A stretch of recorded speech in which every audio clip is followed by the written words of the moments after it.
Bismillahirrahmanirrahim. Allahumma aslih umat Muhammadin sallallahu alaihi wasallam wa farrij an umat Muhammadin sallallahu alaihi wasallam warham umat Muhammadin sallallahu alaihi wasallam wansur wahfaz wa ayyid nahdatal watan fil alamin bihaqqi Muhammadin sallallahu alaihi wasallam. Amma ba'd. Kalau kita berbicara masalah bagaimana hukum seorang laki-laki memasukkan zakarnya kepada dubur wanita atau istrinya, mari kita tengok firman Allah Subhanahu wa taala di dalam Al-Qur'an. Wa yas'alunaka 'anil mahid, dan ketika engkau ditanya wahai Muhammad tentang haid, qul huwa adza fa'tazilun nisa'i fil mahid, katakanlah kepada mereka bahwasanya haid itu adalah sesuatu yang sangat kotor atau najis, maka hendaklah kalian menjauhkan diri dari wanita di waktu haid. Wala taqrabuhunna, dan janganlah kamu mendekati mereka hatta yadhurna, sebelum mereka suci dari najis itu. Fa iza tataharna, dan apabila mereka sudah suci atau sudah bersih, fa'tuhunna min haitsu amarkumullah, maka datangilah mereka, campurilah mereka sebagaimana Allah Subhanahu wa taala perintahkan kepadamu. Innallaha yuhibbut tawwabina wa yuhibbul mutatahhirin. Sesungguhnya Allah Subhanahu wa taala sangat mencintai orang-orang yang bertaubat dan sangat mencintai orang-orang yang bersih atau orang-orang yang mensucikan diri. Nisa'ukum harsul lakum fa'tu harsakum annasitum. Kata Kiai Haji Muhammad Zainuddin MZ almarhum, perempuan itu adalah sawah ladangmu, maka cangkullah sawah ladangmu dengan cara yang kamu suka. Dalam ayat ini Allah Subhanahu wa taala menerangkan kepada kita bahwasanya kita sebagai laki-laki menjauhi istri atau perempuan yang sedang haid. Menjauhi dalam artian kita tidak boleh melakukan hubungan suami istri. Bahkan Allah Subhanahu wa taala menggarisbawahi wala taqrabuhunna, janganlah kalian mendekatinya jangan, apalagi melakukan hubungan suami istri di waktu haid. Tetapi sebaliknya ketika mereka atau perempuan atau istri itu sudah suci dari haidnya, fa'tuhunna, maka datangilah mereka, campuri mereka dengan cara yang baik. Sebab apa? Nisa'ukum harsulakum, istrimu adalah sawah ladangmu. Fa'tu harsakum annasitum, maka gaulilah mereka dengan cara yang kamu suka. Tetapi dengan cara yang kamu suka dalam artian di sini itu adalah tempat yang Allah sudah siapkan kepada kita untuk berhubungan suami istri. Tentunya seorang laki-laki kalau mau berhubungan kepada istrinya, hendaknya dia melakukan hubungan sesuai dengan perintah Allah Subhanahu wa taala dan ajaran agama Islam, yaitu melalui farji atau kubulnya atau kemaluan seorang wanita atau istri. Sedangkan sekarang bagaimana hukumnya jika laki-laki masukkan zakarnya kepada dubur seorang istri?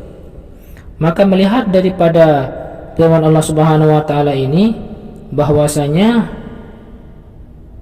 haram hukumnya kita melakukan hubungan suami istri lewat dubur. Sebab kenapa? Dubur itu adalah bukan tempat melakukan hubungan suami istri. Kenapa? Karena dubur itu adalah tempat keluarnya kotoran.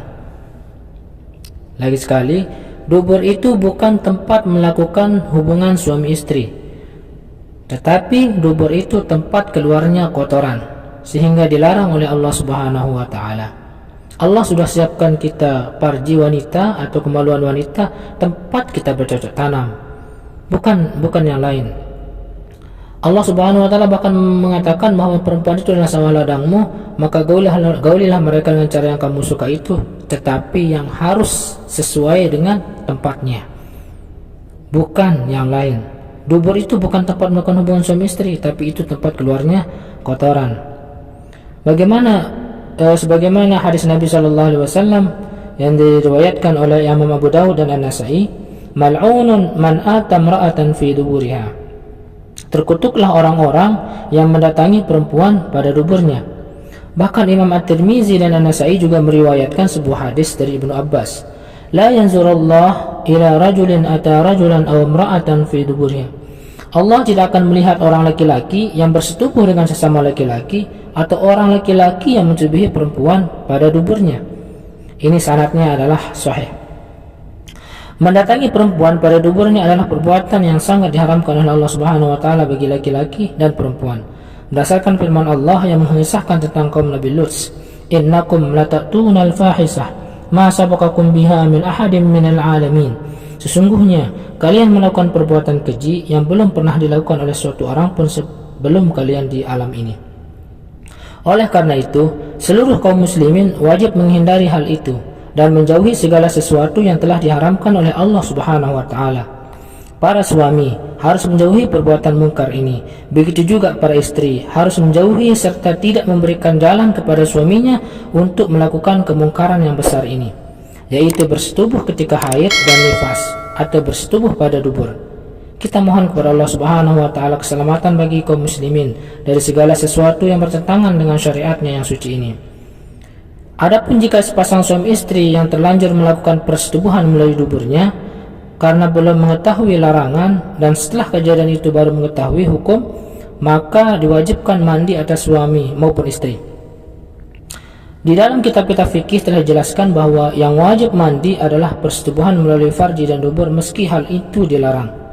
Sedangkan jika suami mencebuhi bagian tubuh istrinya lainnya, seperti mulut, misalkan seorang laki-laki masukkan zakarnya ke mulut istrinya, kemudian si laki-laki keluar mani di mulut istrinya, maka yang wajib mandi hanyalah suaminya saja. Sedangkan istri tidak wajib mandi, sebab mulut bukan tempat mewajibkan mandi bagi seorang perempuan dan laki-laki. Tetapi jika laki-laki masukkan zakarnya kepada mulut istrinya, kemudian air maninya tidak keluar, maka tidak wajib mandi. Tetapi jika air maninya keluar ketika dimasukkan zakarnya ke mulut istrinya atau di belahan dada istrinya misalkan, maka yang wajib mandi hanyalah laki-laki. Tetapi sebaliknya jika perempuan melakukan hal sedemikian karena bergairah misalkan, kemudian keluar maninya juga seorang perempuan itu, maka keduanya wajib mandi. Mungkin semoga bermanfaat. Wallahu taala a'lam.